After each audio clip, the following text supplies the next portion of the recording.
tuendelee kuunga mkono jitihada kubwa inayofanywa na serikali. Inaweza isionekane kwa sababu hatuoni tija pale kinapokuwa kinafanyika, lakini tukirudi nyuma, serikali ikasema tutoe pembejeo za ruzuku, wote mtaona mzigo ambao serikali inaubeba, na haiubebi kwa bahati mbaya, inaubeba ili mkulima afanye bidii ya kulima na kutobeba mzigo mkubwa wa pembejeo. Swala la kwamba bado ziko juu, zinaweza zikawa juu kwa sababu ya uhalisia wa uzalishaji, lakini kazi yetu sisi ni kuregulate, kuendelea kufanya udhibiti, lakini na kuendelea kutengeneza mazingira yanayoweza kumpa urahisi mkulima kupata pembejeo bila changamoto.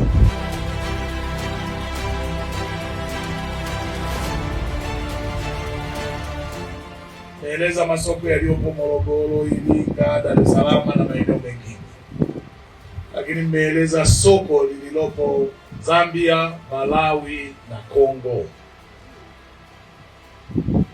Kwetu, kwa sababu mimi ndiye waziri mwenye dhamana ya kilimo, shughuli ya mazao ya kilimo ni ya kwangu na siwezi kuikwepa,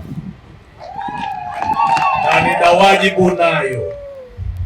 Leo nazungumza hapa, lakini najua nyanya hizi zinalimwa Ilula, nyanya hizi zinalimwa Kilombero, nyanya hizi zinalimwa pale Mikumi, zinalimwa Lushoto na maeneo mengi ya nchi yetu.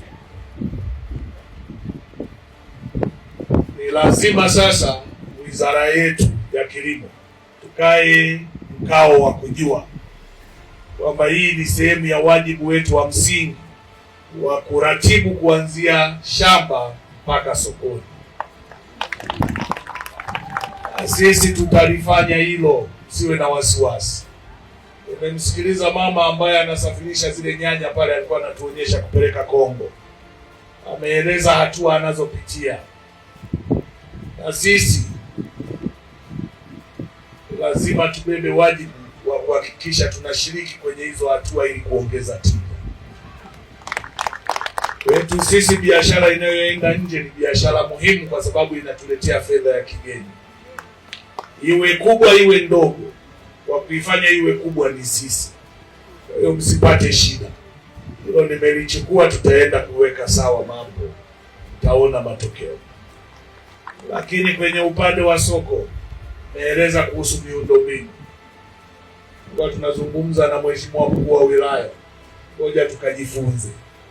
Alafu tutajua tunashirikianaje na halmashauri yetu kuhakikisha tunaleta tija ya haraka. Nimeona nyanya ambazo zimeharibika kwa kukaa muda mrefu bila kwenda sokoni. Kuna teknolojia ya kuzihifadhi ili zisipate hasara hizi. Tutaenda nayo kujifunza, tutajua cha kufanya. Msiwe na wasiwasi, tutaona matokeo.